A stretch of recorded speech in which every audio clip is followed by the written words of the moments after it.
Hamas'a selam, direnişe devam. Allahu Ekber, Allahu Ekber. Kudüs bizimdir, bizim kalacak. Kudüs bizimdir, bizim kalacak.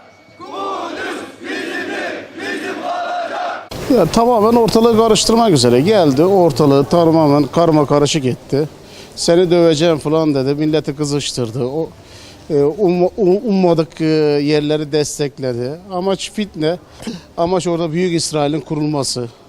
Amaç orada Orta Doğu'nun kaynaklarının, mesela şu anda Allah yerin altının, yerin üstünün 2/3'ünü Müslüman ülkelere vermiş. Bunlar da diyor ki biz size yedirmezdik diyorlar. Bunun hesapları peşindeler. Buna göre de şekilleniyorlar. Ama görüntüde ise en kuzu onlar, en insan onlar, en yardımsever gibi görünüyorlar ama bakıyorsun ki gittikleri yer hep kan, fitne, fesat, mutsuzluk, huzursuzluk, anarşiye boğulup gidiyor. Irak'ta yaptıkları belli, Suriye'de yaptığı politikalar belli. Ondan sonra birçok coğrafyada gördüğünüz gibi, yani İran'ı vuracağım dedi. Yemen'i karıştırdı, mesela Suriye'yi karıştırdı, Irak'ı karıştırdı. Kendisi de birlikte karıştırdı bunları. Yani bunların yapmış istedikleri bir düzen değil yani. Allah yardımcımız olsun. Allah tüm Müslümanlara akıl fikir versin, birlik beraberlik versin, uyanma nasip etsin. Ya şimdi Kudüs aynı zamanda 3 din içinde kutsal sayılan bir yer. Aynı zamanda Müslümanların ilk kıblesi. Tabii Peygamber Efendimizin miraca çıktığı yer. Dolayısıyla da yüzyıllardır da Müslümanların kontrolünde ve hakimiyetinde olan bir yerdi. Barış içerisinde yaşayan bir yerdi. Fakat ne zaman ki son yüzyılda Osmanlı gittikten sonra anarşinin beşiği oldu. Belanın, musibetin, kavganın, huzursuzluğun, hatta Yahudiler bile bunlardan çok pişmanlık duydu. Eski günlerini arar oldu.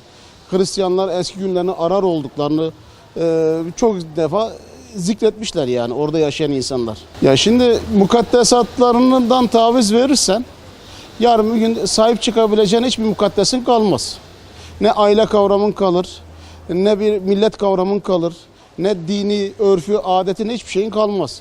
Ondan sonra yiyip içen, gezen insanlar vaziyetinde olursun. Nefsini düşünen, kendinden başkasını düşünmeyen, bencil bir yaratıklara dönüşmeye başlarsın. Çok vahim bir karar. Yazık, yani böyle bir talihsiz bir açıklama. Kudüs'ün geçmişten beri gelen tarihsel bir süreci var. Orası Osmanlı topraklarındayken barış, huzur içerisindeydi. Fakat Osmanlı'dan sonra maalesef hep bir kan gövdesi oldu. İsrail'in yapmış olduğu bir işgal hareketidir. Biz Müslümanlar olaraktan vahim bir durumda karşılıyoruz maalesef. Yani bu kararın çok büyük bir yanlışı var. Bir an evvel bu karardan vazgeçilmesi lazım. Oraya barışın, sükunetin gelmesi lazım. Mescid-i Aksa Kabe'den önce Müslümanların kıblegahıydı. Bizim için kutsal bir yerdir ve dünya barışını temsil eden bir yerdir. Kudüs'te daha önce dediğim gibi Osmanlı zamanında bir barış durumu vardı. Selahaddin Eyyubi döneminden beri, Hazreti Ömer'in döneminden beri. Fakat maalesef Kudüs son zamanlarda kan gölüne döndü. Yani Kudüs bizler için, Müslümanlar için ve dünyadaki barıştan dolayı, barış olmasından dolayı önemli bir yerdir. Tepkilerin gösterilmesi lazım. Tepkilerin verilmesi lazım. Sadece kuru tepkiler yetmez. Bunu boykot etmemiz lazım. Biz Müslümanlar olaraktan birlik beraberlik lazım. Özellikle Arap devletlerin buna tepki göstermesi lazım. Biz Müslümanlar olaraktan aslında kendi kendimize önce çeki düzen vermemiz lazım. Düşman her zaman için, küffar her zaman için görevini yapar, şer odaklıdır.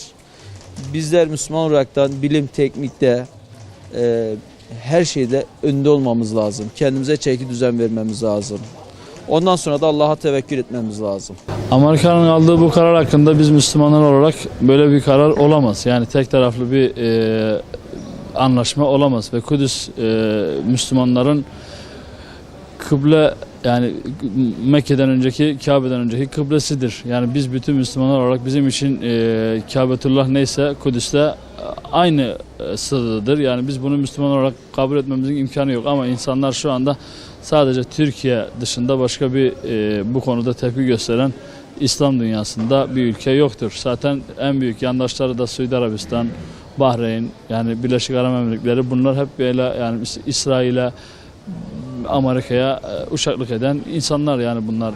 Ama biz şu anda dünyada tek başımıza bu işe mücadele ediyoruz. Yani kimse bunu kabul edemez Müslüman olarak.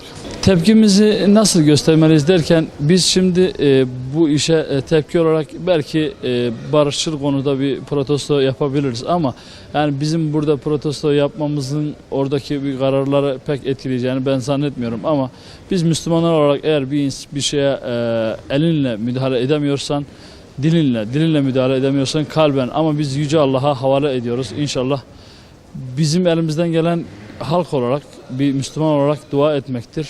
Kalben buğz etmektir.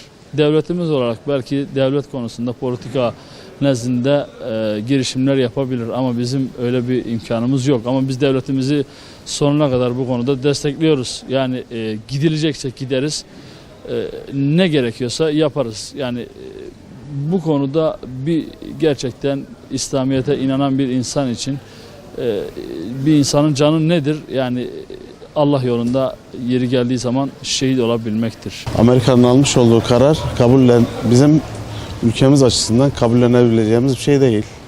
Hiçbir zaman da kabul edemeyiz. Bizim kendi kırmızı çizgilerimiz var. Bundan dolayı devletimizin her zaman arkasındayız. Hiçbir zaman da Filistin ve Kudüs bizim için vazgeçilmez olduğu için devletimiz ne diyorsa sürekli arkasındayız. Bir Müslüman olarak elimizden geleni yapabileceğimiz kadar ne geliyorsa o şekilde desteğimizi vermemiz lazım. Gerek maddi gerek manevi. Kudüs bizim ilk kıblemiz. Kabe ve Kudüs bizim vazgeçilmezimiz olduğu için hiçbir zaman burada taviz vermemiz mümkün değil. İnşallah sadece Diyarbakır ve İstanbul'da değil, ülkenin genelinde hep bütün şehirlerde aynısı olur. En azından biraz daha sesimizi daha fazla duyurabiliriz. Amerika'nın aldığı bu kararlara biz karşıyız Müslüman olarak. Kudüs bizim mabetimiz, bizim yani Müslümanların mabetidir yani. Yani tabii ki Müslümanlar buna karşı çıkmalı yani. Fakat Müslümanlarda böyle şey yok, birlik beraberlik pek yok. Olmadığı için de bizi Müslümanları eziyorlar devamlı. Ya biz tabii tepkimizi göstermemiz lazım. Nerede olursa olsun tepkimizi göstermemiz lazım. Müslümanlar olarak yani. يعني هذا قرار غبي كتير يعني ما هذا مو قرار يعني القدس هي عاصمة فلسطين القدس هي قدسنا للمسلمين مو انه لإسرائيل ايه يعني ايش بدي احكي اكثر من هيك اغبياء ما بفهم